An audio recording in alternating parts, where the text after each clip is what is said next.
గత వారం రోజులుగా తిరుపతి వెంకటేశ్వర స్వామి వారి ఆలయ ప్రతిష్టని, స్వామివారి ప్రతిష్టని, ఈ రాష్ట్ర ప్రతిష్టనే మంట కలపటానికి కలియుగ వెంకటేశ్వర స్వామిని రాజకీయాల్లోకి లాగి చంద్రబాబు రాజకీయ లబ్ధి పొందాలన్నటువంటి ప్రయత్నం ఆ దేవుడు క్షమించడు. గతంలో చంద్రబాబు నాయుడు ప్రభుత్వం 5 సార్లు ఉండగా సేమ్ మేమైతే ఎలా అయితే టెండర్లు పిలిచామో అదే రకంగా చంద్రబాబు నాయుడు కూడా టెండర్లు పిలిచి ఆ 5 సంవత్సరాల్లో 4 బిడ్డలుంటే 4 కంపెనీలకు 4 సార్లు ఇచ్చాడు. అయితే ఆయన ముఖ్యమంత్రిగా ఉండగా 14-15 సార్లు నెయ్యిలో క్వాలిటీ లేదని చెప్పి సర్టిఫికేట్లతో ఆ ట్యాంకర్లను వెనక్కి పంపడం జరిగింది. ఆ తర్వాత వైఎస్ఆర్ కాంగ్రెస్ ప్రభుత్వం వచ్చిన తర్వాత అక్కడ గతంలో ఏ రకంగా టెండర్లు పిలిచారో, ఏ రకంగా కేటాయింపులు చేశారో అదే రకంగా మా ప్రభుత్వం కూడా కేటాయింపులు చేసింది. 18 సార్లు జగన్మోహన్ రెడ్డి గారు ముఖ్యమంత్రిగా ఉండగా ఈ నెయ్యిలో క్వాలిటీ లేదని చెప్పి దాన్ని వెనక్కి పంపడం జరిగింది.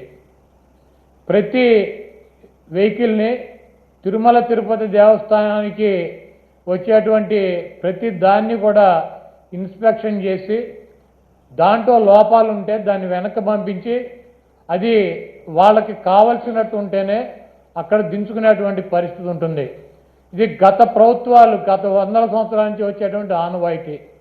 దాని ప్రకారమే చంద్రబాబు ముఖ్యమంత్రిగా ఉన్నా, జగన్మోహన్ రెడ్డి గారు ముఖ్యమంత్రిగా ఉన్నా, అంతకుముందు వేరే ముఖ్యమంత్రులు ఉన్నా కూడా ఈ క్వాలిటీ లేనటువంటి నెయ్యి కావచ్చు, ఇతర ఆహార పదార్థాలనే రిజెక్ట్ చేసి వెనక్కి పంపినటువంటి సందర్భాలు కోకొల్లలు ఉన్నాయి.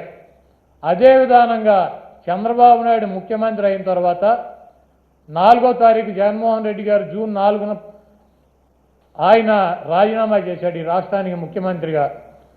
జూలై 17వ తారీఖు వరకు అనేక ఆహార తినుబండారాలు, ఆహారాన్ని సరఫరా చేసేటువంటి టెండర్లో తీసుకున్నటువంటి కాంట్రాక్టర్లో నెయ్యి సప్లై చేశారు, ఆహార పదార్థాలు సప్లై చేశారు.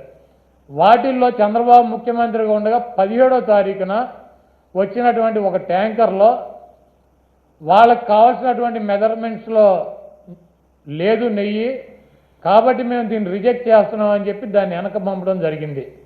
ఆ నెయ్యిని వాడల గతంలో కూడా రిజెక్ట్ చేసి 18 సార్లు పంపించే ఎటువంటి నెయ్యిలు వస్తాయి. ఎప్పుడూ కూడా క్వాలిటీ లేనటువంటి నెయ్యి కానీ నూనె కానీ ఎటువంటి ఆహార పదార్థాలు తిరుమల తిరుపతి దేవస్థానంలో వాడినటువంటి పరిస్థితి లేదు.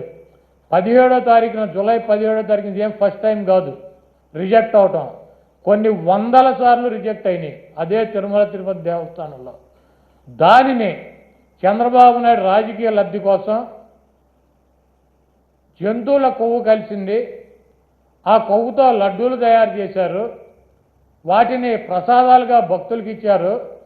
ఈ దేశంలో ఉన్నటువంటి వెంకటేశ్వర స్వామి భక్తులు తిరుపతి వెళ్ళినాళ్ళు లేకపోతే ఎవరైనా నాబోటి వాళ్ళు వెళ్ళి లడ్డు తీసుకొచ్చి 10 మందికి పంచి పెడతారు. వీళ్ళంతా కూడా అపవిత్రమైనటువంటి ప్రసాదాన్ని తీసుకున్నారు. కాబట్టి జగన్మోహన్ రెడ్డిని శిక్షించాలి అని చెప్పి చంద్రబాబు నాయుడు రాజకీయ ప్రయోజనాలు ఆశించి సొంత మామనే రాజకీయాల కోసం, పదవి కోసం, పార్టీ కోసం దిగజార్చి ఆయన మీద ఏ రకమైతే నిందలేసి ఆ పార్టీని తీసుకున్నాడో రాజకీయ లబ్ధి కోసం, అదేవిధంగా జగన్మోహన్ రెడ్డి గారు ఇబ్బంది పెట్టాలి రాజకీయంగా అని చెప్పి ప్రత్యక్షంగా కలియుగ దైవమైనటువంటి వెంకటేశ్వర స్వామినే ఆయన ప్రసాదాన్నే రాజకీయాల్లోకి లాక్కొచ్చేసినటువంటి దుర్మార్గమైనటువంటి వ్యక్తి చంద్రబాబు నాయుడు. ఈరోజు ఇటువంటి దుర్మార్గం చేసి ఆలయ ప్రతిష్టని, వెంకటేశ్వర స్వామి విశిష్టతని దెబ్బతీసినటువంటి ఈ చంద్రబాబు నాయుడు గారికి బుద్ధి రావాలని చెప్పి దీనిలో ఎటువంటి తప్పు జరగలేదన్నది ప్రజలకి తెలవాలని చెప్పి 1కి 10 సార్లు చెబుతున్నాం.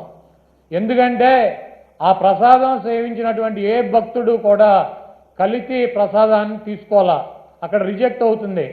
మొన్న వచ్చినటువంటి వెహికల్ కూడా ఆయన ముఖ్యమంత్రిగా ఉండగా వచ్చినటువంటి వెహికల్ కూడా రిజెక్ట్ అయ్యి వెనక్కి వెళ్ళింది, అది వాడల. అటువంటి పొరపాటు తిరుమల తిరుపతి దేవస్థానంలో జరగడానికి అవకాశం ఉండదు. అక్కడ ఉన్నటువంటి బోర్డు కానీ, అక్కడ ఉన్నటువంటి ల్యాబులు కానీ, అక్కడ ఉన్నటువంటి ఉద్యోగులు కానీ ప్రతి వస్తువుని టెస్ట్ చేసే లోపలికి అనుమతించేటువంటి పరిస్థితి ఉంటుంది. రిజెక్ట్ అయిన సందర్భాలు కోకొల్లలో ఎవరూ కూడా మేమేదో అపచారం చేశామనో లేకపోతే జంతువుల కొవ్వు కలిసినటువంటి ఆహారం తిన్నామనో ఎవరూ కూడా బాధపడాల్సినటువంటి అవసరం లేదు. ఇది గతంలోనూ జరిగింది, ఇది ప్రాసెస్ జరుగుతూనే ఉంటుంది. ఎక్కడా కూడా ఏ ల్యాబ్ కూడా డైరెక్ట్గా దీంట్లో పశువులకు సంబంధించినటువంటి కొవ్వు కలిసిందని చెప్పి ఇవ్వాల. ఇలా జరిగి ఉండొచ్చు, అలా జరిగి ఉండొచ్చు. దీని మీద ఇంకా క్షుణ్ణంగా పరిశీలించాలని చెప్తే ఆ పనికిమాలిన రిపోర్ట్ ఒకటి తీసుకొచ్చి ఇది జరిగిపోయింది, తినేశారు, వండేశారు, స్వామికి పెట్టేశారు అని చెప్పి ఒక దేవుణ్ణి అడ్డం పెట్టుకుని రాజకీయాలు చేయడానికి దిగజారిపోయినటువంటి వ్యక్తుల్ని ఏమనాలి? ఇటువంటి వ్యక్తి ఈ రాష్ట్రానికి ముఖ్యమంత్రి.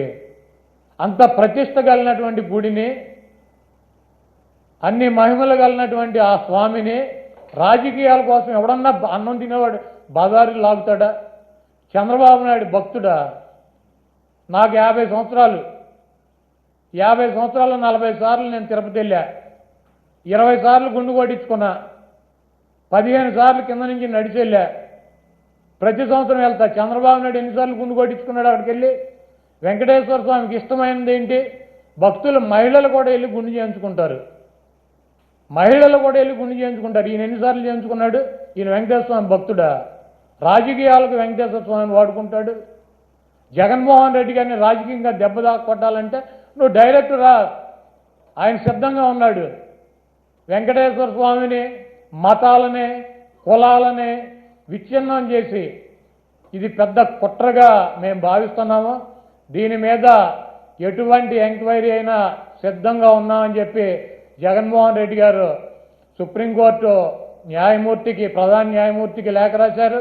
అదేవిధంగా ప్రధానమంత్రికి లెటర్ రాశారు. మీరు ఎటువంటి విచారణ జరిపినా వైఎస్ఆర్ కాంగ్రెస్ పార్టీ మేము సిద్ధంగా ఉన్నామని చెప్తే సిట్ అని చెప్పి ఈయన సిట్ అంటే కూర్చునేవాడు, స్టాండ్ అంటే నుంచునేవాడు ఒక ఆఫీసర్ని వేశాడు. ఏం రాస్తాడు? లోకేష్ దగ్గరికి, ఈయన దగ్గరికి వెళ్ళి ఏం రాయమంటారు సార్ అని చెప్పి అడిగి రాస్తారా సిట్ రిపోర్టు? మీకు దమ్ము అంటే సుప్రీంకోర్టు ప్రధాన న్యాయమూర్తితో విచారణ జరిపించండి, లేకపోతే సిబిఐతో విచారణ జరిపించండి. ఏమీ లేవు. సిట్ అంట, సిట్ అంటే కూర్చునేవాడు. ఈయన కూర్చోమంటే కూర్చునే సిట్ అనే ఒక పోలీస్ ఆఫీసర్ని వేసి విచారణ జరిపిస్తాడంట. ఇంకా పైన చెబుతాడు మక్కిలు ఇరక్కొడతా. ఎవడ మక్కిలు ఇరక్కొడతాడు? కాకినాడ ఎమ్మెల్యే ఒక ఎస్సీ ఒక కాలేజీ ప్రొఫెసర్ని మక్కిలు ఇరక్కొట్టాడు. నువ్వేం చేసావు? ఆ ఎమ్మెల్యే మక్కిలు ఇరక్కొట్టావా?